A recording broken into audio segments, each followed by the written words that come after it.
Okay, have a great day.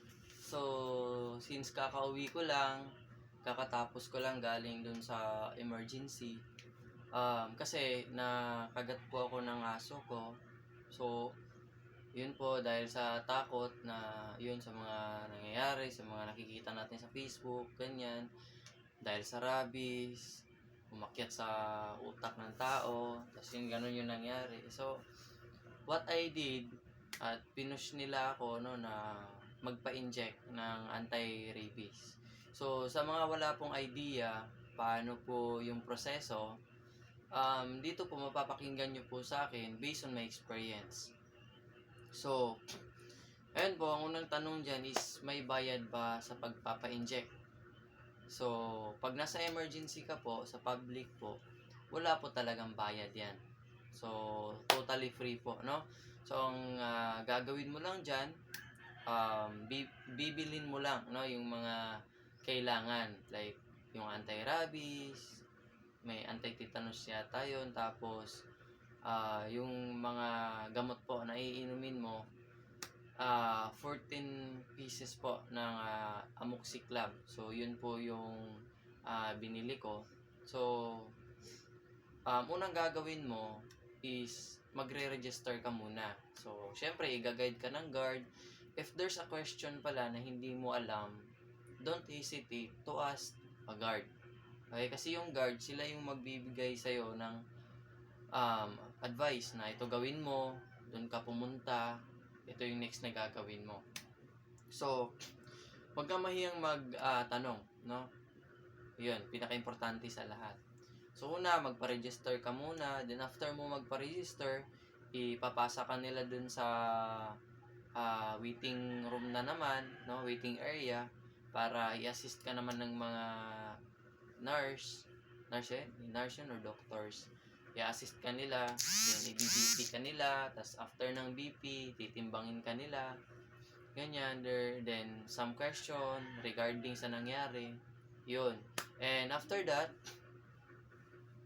next naman is pupunta ka naman sa, tuturuan ka din naman nila. Doon ka pumunta sa animal bite clinic, no? So, pupunta ka doon, and after mo pumunta doon, bibigyan ka nila ng mga bibilhin. Yung gamot, pwede naman hindi bilhin agad lahat, no? So, yung mga gamot, at sa gamot po, gumastos po ako 450 pesos po. Sa gamot lang po yun. So, good for 7 days kasi ano yun 14 pieces po. So, yun, unang-una, binili ko yun. Tapos after noon, may biniling anti-tetanus yata yun. Tapos, anti-rabies, no? So, yun, at total po, in my first day, gumastos po ako doon ng 1,000 plus po. Nasa mga more or less 1,200 po. Nasa mga ganyan. Ganyan po yung budget. Tapos syempre doon, lalo na pag 9 a.m. ka na, 10 a.m. ka na pumunta sa emergency. So, expected yan na maabutan ka ng break time. So, doon ka nakakain. So, syempre, additional expenses naman yun. So, goods naman sa akin kasi yung pagkain ko doon is 40 pesos lang. No? 40 pesos lang yung kain ko.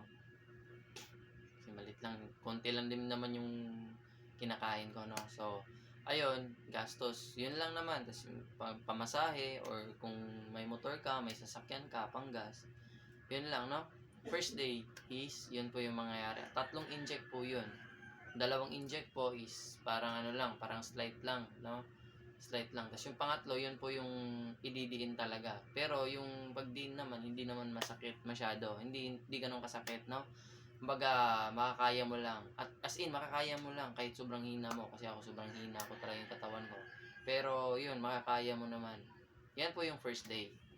Then, bibigyan ka po ng schedule. No, that's the end of the day, no? Tapos, next is bibigyan ka ng schedule, kailan ka babalik.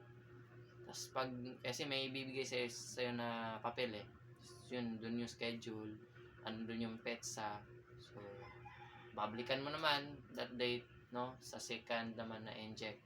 So, sa second time naman po na inject, kagandahan po niya is less na lang po yung mababayaran mo. Pero, tawag dito, kasi binili ko na kasi yung 14 pieces na gamot po, no? Na amoxiclav. So, Ang binayaran ko nung may second day, ano na lang, no? Bumili na lang kami ng pang-inject po na anti-rabies, no? So, that is worth 1,000 pesos po. Pero since dalawa po kami, by group, so, yung nangyari po is, hati po kami doon. So, tig 500 plus lang po kami. So, 575 pesos. Yun po yung second day po. No? Tapos, inject. Pero the good thing po yung injection niya, 2 beses na lang po. No? So, 2 beses na lang i-inject. So, wala na yung pangatlo na malalim. So, yun, kagandahan, no? Medyo magaan-gaan na. Tapos, yun, bibigyan ka ulit ng schedule. Yun, at the same time po, no, the moment nandun ka po sa schedule is, pupunta ka din po sa register. Tapos, after mo mag-register, pupunta ka ulit dun sa waiting area, no? Para ma-set na yung schedule mo para pumunta ka na sa anti-rabies clinic. So, yun. Same day, no? Same pa din po yung mangyayari, no? On that day. Then, third inject po, ito na po yung nangyayari, no? So, sa third inject ko, yan po. Yun ko kung klaro ba. So, dalawa po, no? Left and right din po yan. So, the good thing yun. Same din po sa second day. Pero, the good thing sa third day, wala ka nang bibilhin, no? Wala ka nang bibilhin. Meron, pero hindi na ganun kalaki kasi 15 pesos lang naman, yung syringe na lang naman yung bibilhin mo. Yan po yung steps. And then, meron po yun kasi 4 na beses po kasi yun yung nakalagay sa schedule. Pero, pag okay po yung aso ninyo, yung nakakagat sa'yo, kung hindi po siya hindi po namamatay yung aso mo or wala pong issue dun sa aso mo, pang 4th day po, hindi ka na po babalik.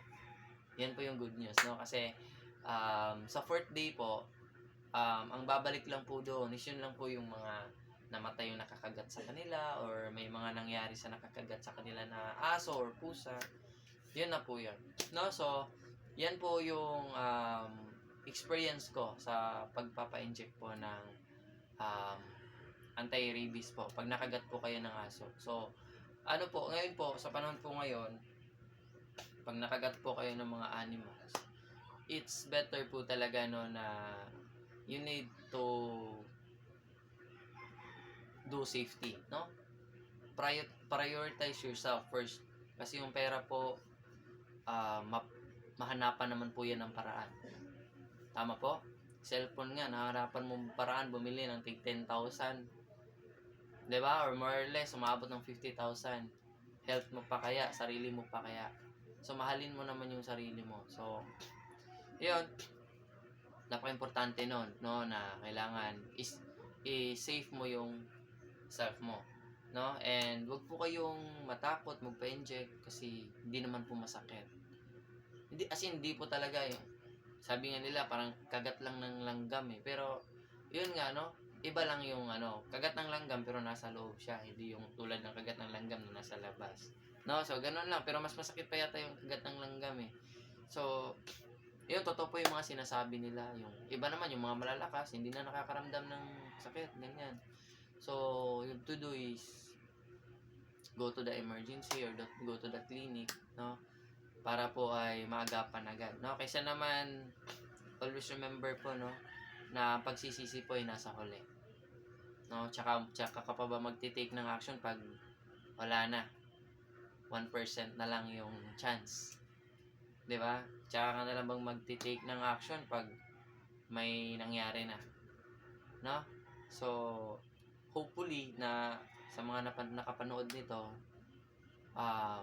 gawin nyo po yung kailangan gawin para po ma-save yung life niyo. Or else, pag nakagat ka ng aso, baka ma-zombie ka. No? So, alam nyo na yung meaning ng zombie. No? So, sa mga nakapanood nito, share nyo na din tong video na to para mabigyan din ng idea yung mga nakakagat po ng aso tsaka pusa. No? And okay naman po pumunta ng emergency. No? So, that's all. And thank you so much. And hopefully na makatulong tayo sa iyo tong video na to. And yun, I advise na you have to do it. Okay? To stay safe.